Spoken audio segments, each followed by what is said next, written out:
do not have to be a wine connoisseur in order to be enlightened about wine etiquette.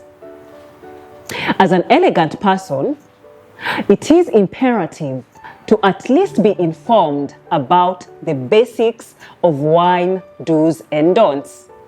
In this episode, I am going to show you exactly that, or rather teach you exactly that. So stay tuned until the end of the episode.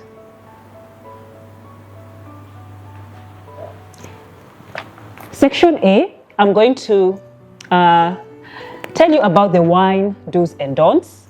And section B, I'm going to teach you about, or rather give examples of food and wine pairings.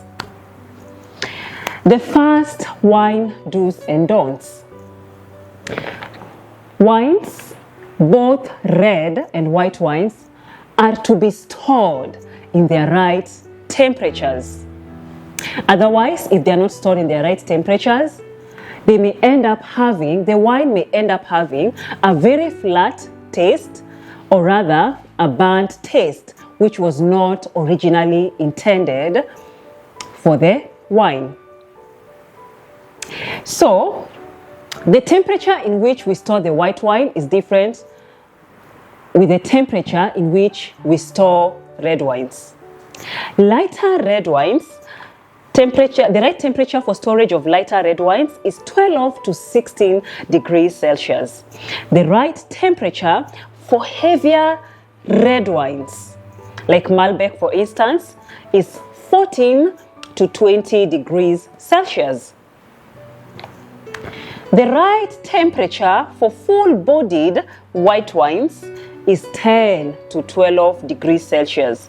The right temperature for light-bodied white wines is 8 to 12 degrees Celsius. The right temperature for sparkling wines and dessert wines is 4 to 8 degrees Celsius.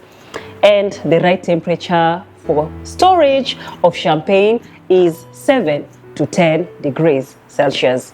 Of course, this may vary from place to place and from person to person. This may vary with a slight difference of degrees. Of course, it doesn't have to be restricted to the ones that I have mentioned. So the first wine do's and don'ts: every wine, whether red or white wine, should be stored under their right temperature. The second wine do's and don'ts: always hold your wine glass by the stem, like I am holding this one, and not the bowl. The reason for this is when you hold your wine glass by the bowl, the greases from your fingerprint will be left on the wine glass, and it will end up messing the wine glass. And especially for us ladies, we tend to use a lot of lotions and creams on our hands. So when you hold the wine glass using your fingerprints instead of holding the stem, you will end up messing the wine glass, and that is absolutely inelegant. The second reason as to why we need to hold the wine glass by the stem is to ensure that we don't tamper with the temperature of the wine. If we put our hands on the bowl, it will automatically tamper with the temperature of the wine. The third wine do's and don'ts: make wine drinking an enjoyable experience. The same way you drink wine is not the same way you drink water or even other soft drinks. Actually, every wine has a story. And you, as a person who's drinking wine, whenever you're drinking wine, you need to take your good time and make it an enjoyable experience. Do not rush wine tasting. Take your time. Hold the wine by the stem. Hold the wine glass by the stem. Swirl gently. Sniff. And slowly sip the wine. This is actually, when drinking wine, to be honest, it is allowed to be a little bit dramatic. But when you're doing it, do it with a lot of finesse. So take your good time and make wine tasting an enjoyable experience. And whenever you're tasting the wine, take your time to swirl with finesse, sniff and taste the wine slowly, okay? So wine drinking should be an enjoyable experience. Wine is meant to be savored and not rushed, like we sometimes do with water and other soft drinks, rather. The fourth wine do and don't: never ever fill your wine glass to the rim. Never ever fill your wine glass to the rim. The correct measurement of wine is always a third of the glass to almost half of the glass full. But under no circumstance should your wine glass be filled. The reason as to why we never fill our wine glass is to always ensure that we create room for the wine to breathe, okay? The wine needs to breathe, and there has to be enough room in the glass for the wine to breathe, allowing you to experience the aromas fully as originally designed, okay? I hope that is clear. Never ever fill your wine glass until the rim. The required measurement is a third of the glass, or nearly a half, but not a half, okay? So that we can create room for the wine to breathe, so that we can fully enjoy the aromas of the wine. The other do's and don'ts: maintain wine drinking from the same spot. This actually reminds me, when I started going out on dates many years ago, when my first time being wined and dined. I was totally, like naive when it comes to matters of wine, and I didn't know much about wine etiquette. And I remember I used to drink wine from, maybe 2 spots or even 3 spots, and the wine glass used to be so messy. Thank God, because as time goes, we learn. This was actually me many years ago, maybe even 10 or 8 years ago. So it's always messy and tacky when we drink wine from different spots of the wine glass. Always maintain same spot and don't drink from different spots. Otherwise, the wine glass will end up being utterly messy. The other wine do's and don'ts: don't drink the wine if it smells either of the following unpleasant odors, such as a rotten egg, vinegar, damp cupboard, mushrooms, or even sewage. So your wine should never smell like a damp cupboard, sewage, burnt rubber, rotten egg, vinegar, or even burnt mushroom and rubber.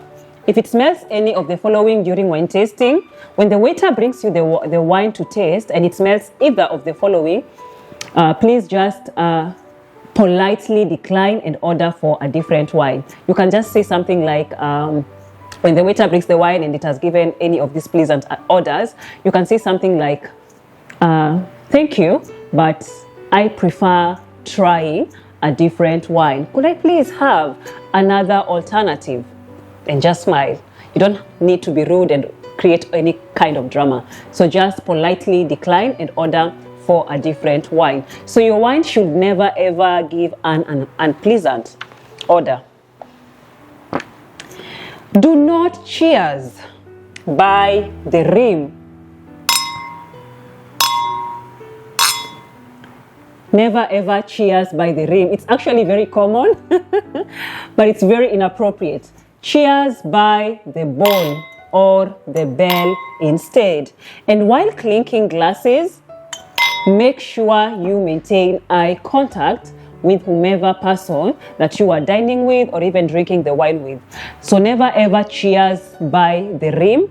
Instead, cheers by the bowl. And when clinking the wine glass, ensure that you maintain eye contact with your dates or even partner or even whoever friend or whoever it is that you're dining or even having wine with.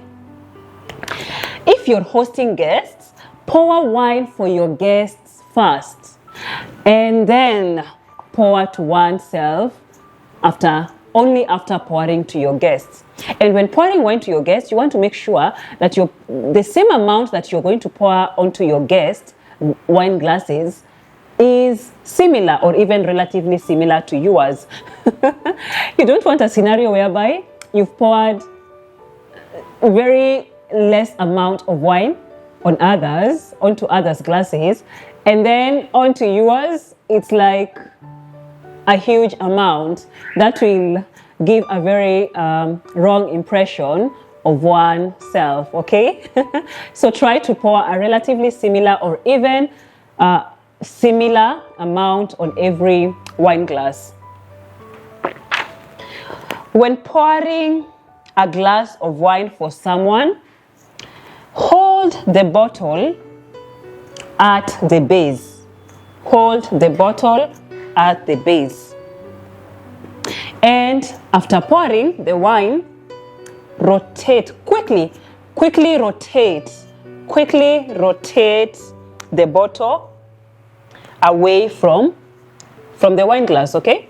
So while pouring the wine, once you're done, quickly rotate the bottle. And while doing that, ensure you have like a nicely folded white napkin so that in case there should be some wine drips, there is a napkin so that the remaining wine drips won't go on someone's outfit or even pour onto someone's, either of your host or even you, okay?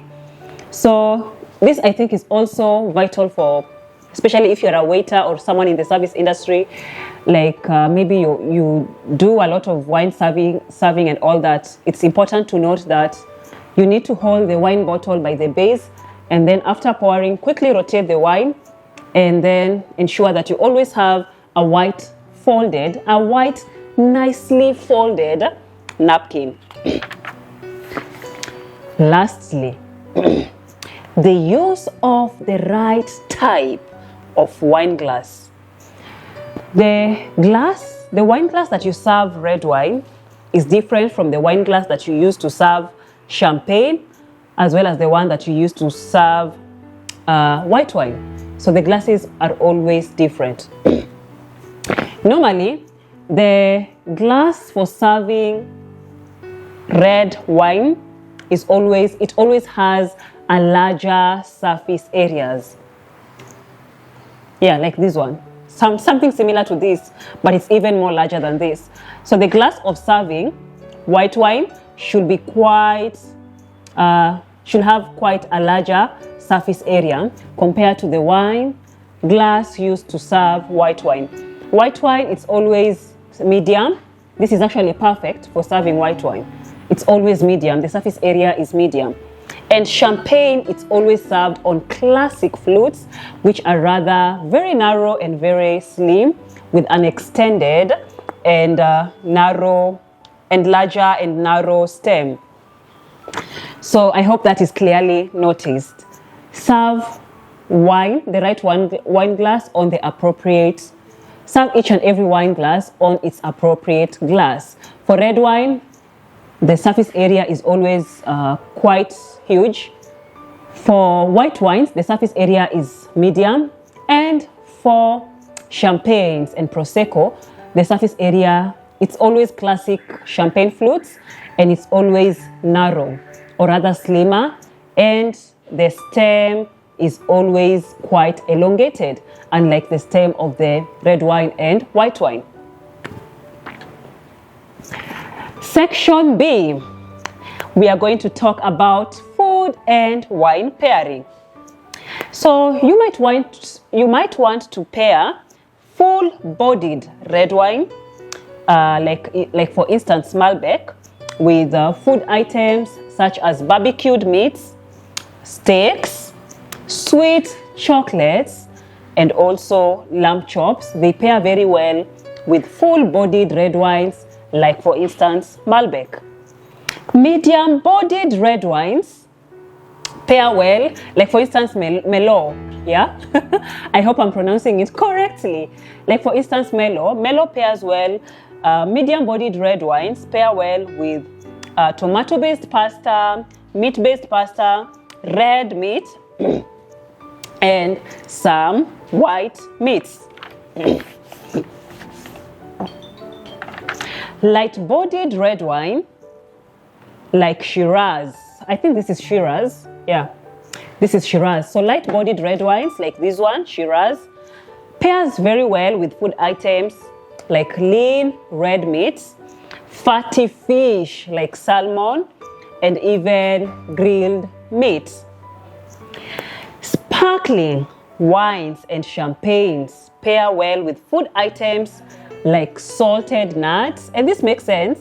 Have you noticed when you actually go to a restaurant and they serve you champagne, when they serve you champagnes and sparkling wines, they are always giving you salted nuts. And also when you are flying business class or even first class, the flight attendant, whenever they are serving you champagnes, often offer you salted nuts. And this is because they blend perfectly with champagnes whenever they are serving you champagnes.